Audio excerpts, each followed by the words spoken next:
صحابی کھڑا ہوا کہتا ہے یا رسول اللہ صلی اللہ علیہ وسلم، یہ واقعات سنے آپ نے، ایک میں بھی اپنی زندگی کا واقعہ سناتا ہوں۔ میرے آقا نے فرمایا سناؤ، اوروں نے سنایا تم بھی سناؤ۔ یا رسول اللہ سناؤں گا تو صحیح، لیکن ذرا دل کو تھام کے سننا، میں نے بڑا ظلم کیا ہے زمانہ جاہلیت میں۔ اللہ کے محبوب نے کہا سناؤ تو صحیح۔ اس نے کہا آقا سنانے کے بعد مجھے یہ بتاؤ میری معافی ہوگی کہ نہیں؟ میرے آقا نے فرمایا اسلام سے پہلے جو کام کیے ہیں، ادھر تم نے کلمہ مکمل کیا، وہ سارے کرتوت تمہارے ختم ہو گئے، سارے گناہ معاف ہو گئے۔ اب کلمے کے بعد تمہاری زندگی کے اندر انقلاب آ گیا، اب تمہاری نئی زندگی شروع ہو گئی، اس لیے تم سناؤ۔ صحابی نے دل تھاما اور اپنا واقعہ شروع کیا جو حدیث کی کتابوں سے مجھے ملا ہے۔ کہتے اللہ کے محبوب زمانہ جاہلیت میں تھا، زمانہ کفر میں تھا، کچھ پتہ نہیں تھا کیا ہو رہا ہے، جانوروں جیسی زندگی گزار رہا تھا۔ اللہ کے محبوب میری شادی ہوئی، میری بیوی بچے کی امید ہوئی، لیکن میں گھر سے رزق کی تلاش میں نکل گیا۔ میں نے اپنی بیوی سے کہا بچے کی امید ہے؟ اس نے کہا جی ہاں۔ فرمایا اللہ کے محبوب میں نے اپنی بیوی کو نصیحت کر دی کہ اگر بچہ پیدا ہو تو اس کو زندہ رکھنا، اگر بچی پیدا ہو تو اس کو زندہ دفنا دینا۔ یا رسول اللہ کہہ دو صلی اللہ ہو، اور بلند آواز سے اللہ کے محبوب میں چلا گیا۔ 1 سال گزرا، 2 سال، 3 سال گزر گئے۔ اللہ کے محبوب کچھ عرصے کے بعد میں گھر آیا، میں نے بیوی سے کہا کیا خوشخبری ہے؟ بیوی نے کہا بیٹھو کھانا کھاؤ، اس کے بعد میں تمہیں خوشخبری بتاؤں گی، خوشخبری دوں گی۔ اللہ کے محبوب میں نے کھانا کھایا، آرام کے لیے لیٹا تھا، اتنے میں دروازہ کھلا، بڑی معصوم خوبصورت چہرے والی بچی اندر آئی اور آ کر سیدھے اپنے اماں سے کہتی ہے امی بتاؤ میرا ابو کہاں ہے؟ میں نے کہا اشارہ کیا وہ ہے۔ اللہ کے محبوب آئی، میرے سینے کے ساتھ چمٹ گئی، میں نے دیکھا بڑی خوبصورت بچی ہے، سارے ارادے ختم ہو گئے، اس کو اپنے گھر میں رکھوں گا، گھر کی زینت بناؤں گا۔ رات گزری، صبح کو میں باہر نکلا، بڑے بڑے غدار، بڑے بڑے ڈاکو، بڑے بڑے بے حیا کافر، بڑے بڑے سردار، بڑے بڑے لوگ مجھے ملے، مجھے کہنے لگے تجھے شرم نہیں آتی؟ گھر میں بچی رکھی ہوئی ہے، کل کو رشتہ مانگنے کے لیے تیرے گھر میں آئیں گے، لہٰذا اس بچی کو ختم کر، گھر سے نکال۔ اللہ کے محبوب ایک بے ایمان کا طعنہ سنا، دوسرے کا سنا، تیسرے کا سنا، چوتھے کا سنا، دل میں ارادہ کر لیا یا یہ بچی گھر میں رہے گی یا میں خود گھر میں رہوں گا۔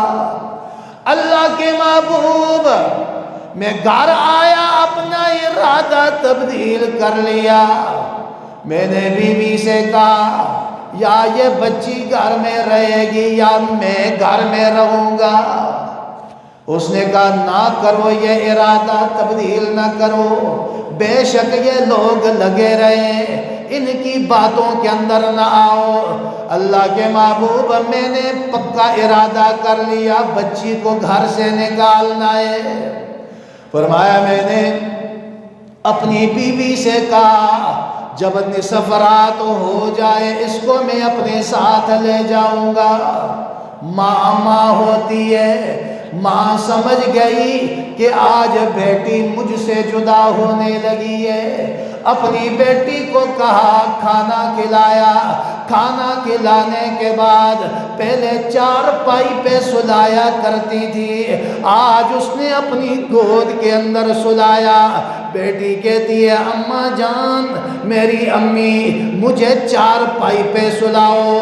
نہیں بیٹی آج تو میری گود میں سوئے گی، اس کو پتہ ہے آج اس کی آخری رات ہے، اب یہ مجھ سے جدا ہو جائے گی۔ نصف رات ہو گئی، چاند اپنی شعاعوں سے 14ویں رات کا چاند پورے جہان کو منور کر رہا تھا۔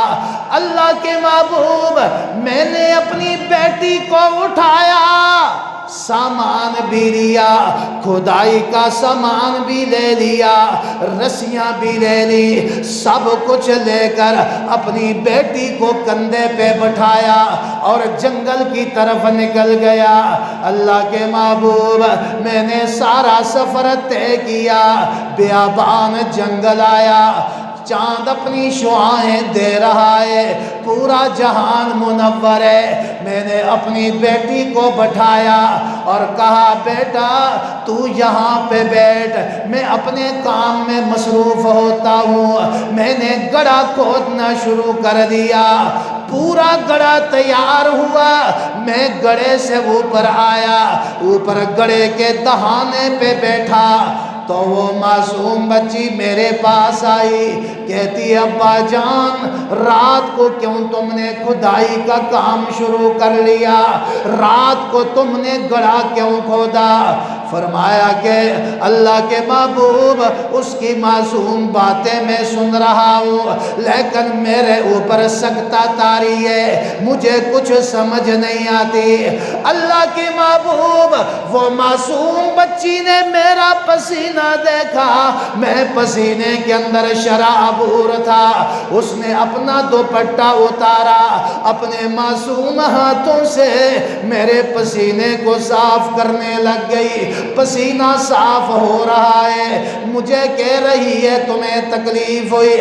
آخر میں نے اس کو کہا بیٹا میری بیٹی میں نے بڑے تانے سنے، آج میں تجھے گڑھے کے اندر زندہ دفناؤں گا۔ اس بیٹی کی چیخیں نکل گئی، ابا جان آپ مجھے لے کر یہاں اس لیے کیوں آئے ہو؟ میں آپ کے پاس رہوں گی، آپ مجھے زندہ رہنے کا حق دیجئے۔